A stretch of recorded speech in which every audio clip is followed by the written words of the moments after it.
Hello everyone, welcome to our channel exam wings.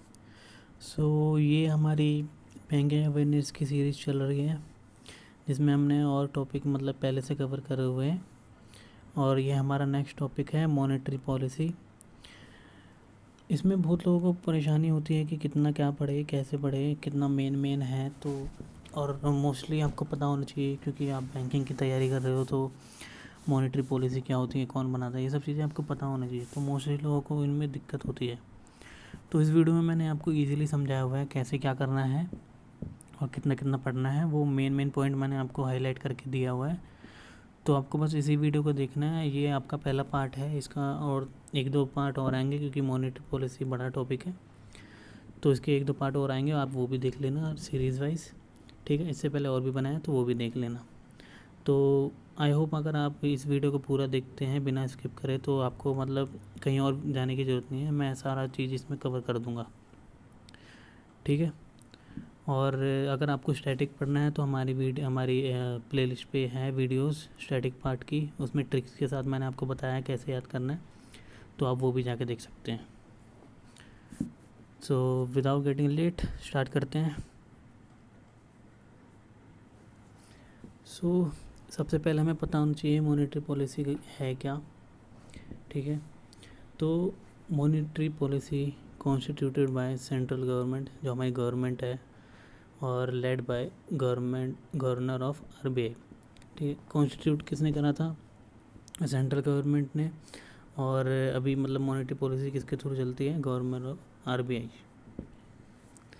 फिर monetary policy formed with mission fixing the benchmark policy rate to restrain inflation. तो monetary policy बनी क्यों थी? क्योंकि जो हमारा पॉलिसी रेट है, रेपो रेट जिसको हम बोलते हैं, रेपो रेट भी अगर आप आगे आने वाले में हम पढ़ेंगे, रेपो रेट, CRR, SLR सब पढ़ेंगे। तो जो पॉलिसी रेट है और जो भी हमारे देश में जो महंगाई है, उस सबको फिक्स करने के लिए, ना ज़्यादा ऊपर जाए ना ज़्यादा नीचे जाए, तो उस टारगेट को अचीव करने के लिए हम मॉनेटरी पॉलिसी बनाते हैं, महंगाई को नापने के लिए। इसलिए जो भी रेट है, रेपो रेट है, अगर आपको पता होगा रेपो रेट क्या होता है तो आप समझते होंगे। जो भी रेट है उसको और महंगाई को मापने के लिए मॉनेटरी पॉलिसी बनाई जाती है आरबीआई के थ्रू। ठीक है। ये भी बोल सकते हैं कि इन्फ्लेशन कंट्रोल करने के लिए। इन्फ्लेशन महंगाई होती है। ठीक है। The RBI governor control the monetary policy decisions. जो आरबीआई गवर्नर है वो कंट्रोल करता है पूरा मॉनेटरी पॉलिसी का। जो भी करना है, जो भी कमेटी बैठनी, सब चीज़ आरबीआई गवर्नर करते हैं। और ये एडवाइस लेते हैं किससे? इंटरनल टीम है जो उनकी टीम बनी हुई है, और जो भी टेक्निकल एडवाइज़र कमेटी है, वो सब ये सब मिलके एक मॉनेटरी पॉलिसी बनाते हैं। उसका सब देखते हैं, हर चीज़ एडवाइस वगैरह सपोर्ट करते हैं एक दूसरे को कि हाँ कैसे क्या करना है, कैसे बनानी है, कैसे डिसीज़न लेना है। ये सब चीज़ें एक टीम होती है, अकेले तो करेंगे नहीं आरबीआई गवर्नर, तो कुछ टीम होती है, तो वो सब मिलके ये सब चीज़ें करती हैं। Monetary policy committee constituted under reserve bank of India act 1934। तो मैंने आपको बताया हुआ है रिजर्व बैंक ऑफ इंडिया के बारे में पहले भी, अपने अगर वीडियो नहीं देखे तो वो देख लेना पहले। तो reserve bank of India act 1934 है, इनका इस्टेब्लिश हुआ था 1935 में। ठीक है। तो ये किस लिए था? क्योंकि जो ट्रांसपेरेंसी है और जो अकाउंटेबिलिटी है, उसको फिक्स करने के लिए मॉनेटरी पॉलिसी बनाया था। ठीक है। जो भी ट्रांसपेरेंसी आती है, इधर उधर की चीज़ें हैं, नॉर्मल चले, स्मूथ चले, अकाउंटेबिलिटी है, जो भी मुद्रा अपनी है, स्थिति है, वो कैसी चल रही है, ये सब देखने के लिए हमें मॉनेटरी पॉलिसी की ज़रूरत पड़ती है। तो मॉनेटरी पॉलिसी चलो बन गया, क्या यूज़ होते हैं हमें पता होना चाहिए, यूज़ क्या है मॉनेटरी पॉलिसी। अब हमने देखा कि हाँ चलो बना दिया है, आरबीआई गवर्नर बनाते हैं। इसको किस लिए बनाते हैं? इन्फ्लेशन कंट्रोल करने के लिए, ये सब चीज़ें। ठीक है। तो इसका यूज़ क्या है? यूज़ ये है कि जैसे सप्लाई ऑफ मनी है, जो भी मनी का फ़्लो है, जो भी जाता है इधर उधर, ठीक है, जो भी अपनी पूरी इकोनॉमी है उसका पूरा मनी का फ़्लो या सप्लाई कर बोल सकते हो, वो देखने के लिए हम मॉनेटरी पॉलिसी बनाते हैं। ये किसके थ्रू है? Monetary authority of the country.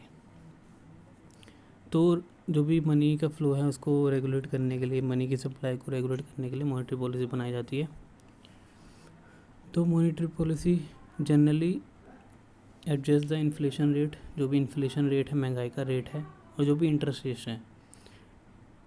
Rate है, ताकि जो हमारी प्राइस की स्टेबिलिटी है वो मेंटेन रहे। जो भी मतलब जैसे कुछ भी चीज़ है उसकी प्राइस है, बढ़ती है घटती है, तो वो चीज़ स्टेबल रहे, ताकि जितने भी पर्सन्स हैं लोअर वीकर वाले फैमिली मेम्बर्स या रिच फैमिली मेम्बर जो भी हैं, उन सबको भी मतलब सेम अमाउंट पे हर चीज़ देखें, हर चीज़ मतलब हर पर्सन को देखते हैं कि हाँ इन पर्सन्स के बिहाफ पे हमें पॉलिसी बनाना चाहिए और रेट भी हमें उस बिहाफ पे तय करना चाहिए।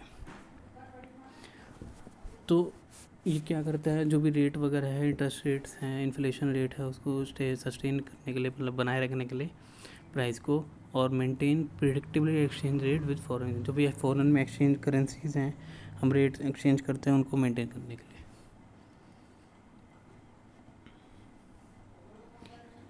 नेक्स्ट है RBI authorise make monetary policy अंदर, जो हमने पहले पढ़ लिया, जो आरबीआई है वो किसमें बनी हुई है monetary policy, reserve bank of India 1934 act. Reserve bank of India central banking authority of India, central bank है हमारा, विच कंट्रोल मॉनेटरी पॉलिसी, जो मॉनेटरी पॉलिसी कंट्रोल करती है with central government development agenda, central government के साथ। जब total amount जो supply होता है वो अगर बढ़ता है नॉर्मल से अगर ऊपर जाता है तो हम उसको क्या बोलते हैं, एक्सपेंशनरी पॉलिसी। ये बहुत लोगों को पता नहीं होता क्या होता है, मतलब एक्सपेंशनरी पॉलिसी और कॉन्ट्रैक्शनरी पॉलिसी। तो जैसे मनी का फ्लो है, हमें किस में रखना है, 2+6 की रेशो में रखनी पड़ती है हमें, जो भी मॉनेटरी पॉलिसी रेट है, ठीक है। उससे ऊपर जाती है तो हम क्या बोलते हैं, एक्सपेंशनरी पॉलिसी। अगर जो नीचे से और नीचे चली जाती है, मतलब 2 से भी नीचे चली जाती है, तो हम उसको क्या बोलते हैं, कॉन्ट्रैक्शनरी पॉलिसी। ठीक है, आपको पता होना चाहिए दोनों पॉलिसी कौन सी किसके अंडर में आती है और क्या होती है। ठीक है, नेक्स्ट है ऑब्जेक्टिव। जो मॉनेटरी पॉलिसी बनी है उसका ऑब्जेक्टिव क्या था, पता होना चाहिए ऑब्जेक्टिव। तो monetary policy implemented to provide reasonable price stability, जो भी प्राइस है उसकी स्टेबिलिटी को मेंटेन करने के लिए, हाई एम्प्लॉयमेंट, जो भी एम्प्लॉयमेंट है उसको बढ़ावा देने के लिए, और फास्टर इकोनॉमिक ग्रोथ, जो हमारी इकॉनमी है उसको ग्रोथ मतलब बढ़ावा देने के लिए। ठीक है, तो 4 ऑब्जेक्टिव है मॉनेटरी पॉलिसी के। पहला है to stabilise the business cycle, जो भी बिजनेस साइकिल है उसको स्टेबलाइज करने के लिए। To provide reasonable price stability price जो भी है वो मतलब 2+6 की रेशो में ही रहे, मतलब उसके अंदर में रहे। To provide faster economic growth मतलब इकोनॉमिक को बढ़ाने के लिए, जो भी हमें मुद्रास्फीति है उसको मतलब प्रोवाइड मतलब हाई ग्रोथ देने के लिए। और एक्सचेंज रेट स्टेबिलिटी, जो भी हम एक्सचेंज रेट मतलब फ़ॉरेन से एक्सचेंज करते हैं उसकी स्टेबिलिटी को मेंटेन करने के लिए। तो कुछ ऑब्जेक्टिव है, आपको पता होना चाहिए 4 ही ऑब्जेक्टिव है। जो भी प्राइस है उसको स्टेबल करने के लिए, ठीक है, हाई एम्प्लॉयमेंट बढ़ावा देने के लिए एम्प्लॉयमेंट को, और इकॉनमी को बढ़ाने के लिए। तो स्ट्रक्चर क्या होता है मॉनेटरी पॉलिसी कमेटी का, तो monetary policy committee constituted as per the section 45ZB under the RBI act 1934। आपको ये पता होना चाहिए सेक्शन कौन सा था, 45ZB, ठीक है, बाय द सेंट्रल गवर्नमेंट के through. The first meeting MPC conducted on 3 अक्टूबर 2016 इन मुंबई। 3 अक्टूबर को हुआ था फर्स्ट मीटिंग। आपको पता होना चाहिए फर्स्ट मीटिंग कब हुई थी, पूछ लेते हैं इंटरव्यू वगैरह में भी, और सेक्शन भी पूछ लेते हैं, और बाकी तो आपको ये पता है अंडर आरबीआई एक्ट 1934 में आता है, ठीक है। Committee determines the policy interest rate requires achieve the inflation target. तो कमेटी क्या करती है, जो पॉलिसी रेट है, ठीक है, उसको तय करती है, जो भी इंटरेस्ट पॉलिसी रेट है या इन्फ्लेशन रेट उसको तय करती है। जो भी हमें अचीव करना है इन्फ्लेशन का टारगेट, महंगाई जो भी है, महंगाई बढ़ रही है घट रही है, उसका टारगेट जो हमें अचीव करना है उसके लिए कमेटी जो भी पॉलिसी रेट है उसको मेंटेन करती है, तय करती है उसको।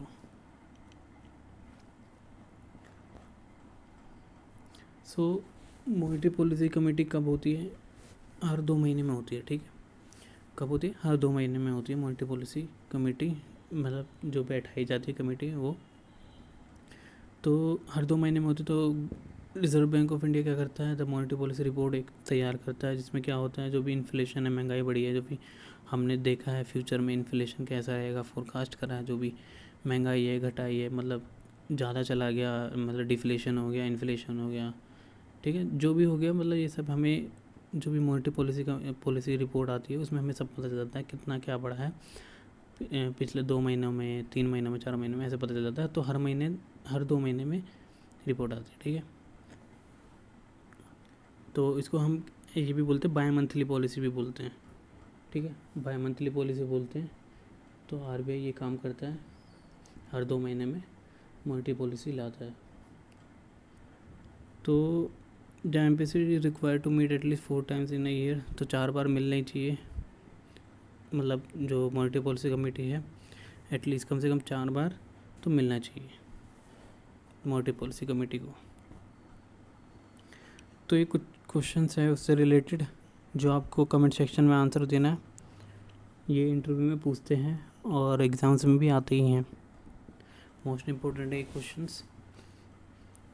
तो पहला है, first monetary policy in the year, पहली मॉनेटरी पॉलिसी साल में कब आती है, साल की पहली मॉनेटरी पॉलिसी कब आती है। मैंने बताया आपको बाय मंथली पॉलिसी होती है, ठीक है, तो आपको बताना है फर्स्ट साल की पहली मंथली पॉलिसी कब आती है। और गवर्नर ऑफ आरबीआई का गवर्नर, और इसमें कितने मेंबर होते हैं, पॉलिसी में कितने मेंबर्स होते हैं, ये भी मैंने लिखा नहीं, लेकिन आप कमेंट सेक्शन में दे देना कितने मेंबर्स होते हैं मॉनेटरी पॉलिसी कमेटी जब बैठती है। अच्छा लिखा हुआ है, नीचे लिखा हुआ। तो जो भी मतलब मॉनेटरी पॉलिसी कमेटी है उसमें कितने मेंबर होते हैं ये भी देखना है आपको, ठीक है। तो 3 क्वेश्चन है, आपको कमेंट सेक्शन में इसका आंसर देना है ईजिली। तो हम एक बार रिवाइज कर लेते हैं किस में क्या था, ठीक है।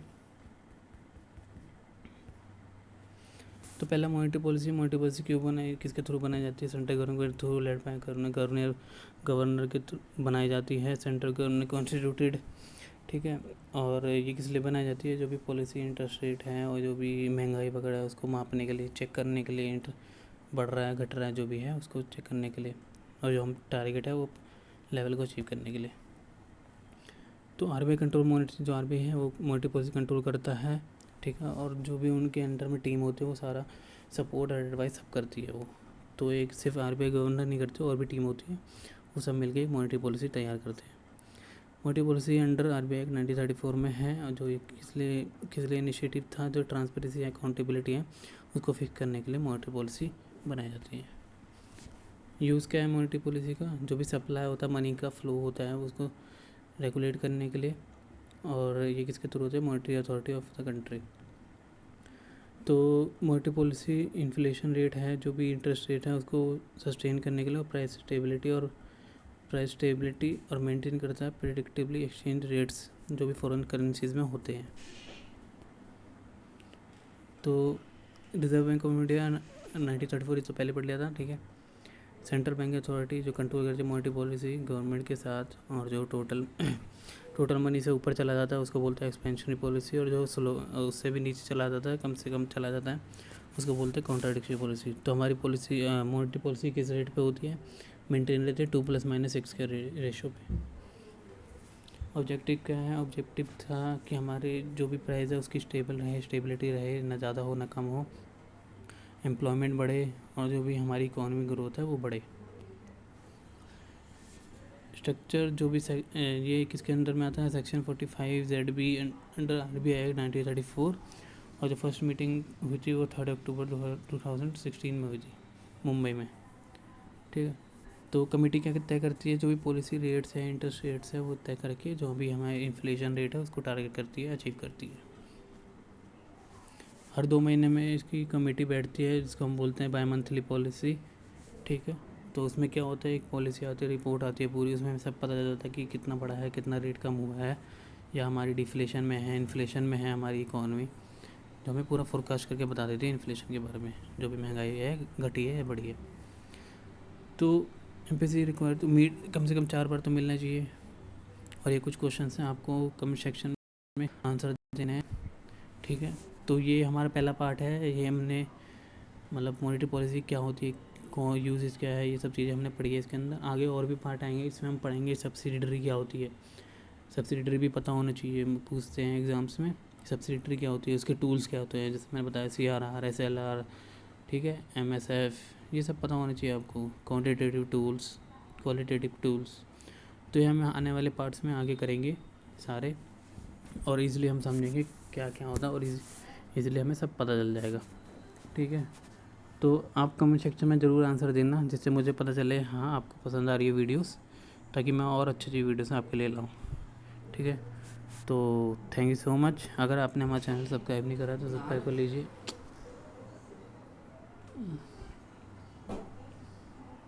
जा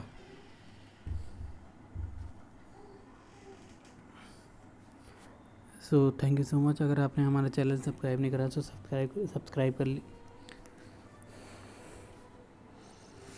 थैंक यू सो मच। अगर आपने हमारा चैनल सब्सक्राइब नहीं करा तो सब्सक्राइब कर लीजिए, लाइक करिए और अपने फ्रेंड्स के साथ शेयर करिए, और आप इस सीरीज़ को पूरा फॉलो करिए, आपको इजीली पूरी बैंक की एवरेज कवर हो जाएगी, ठीक है। Thank you so much.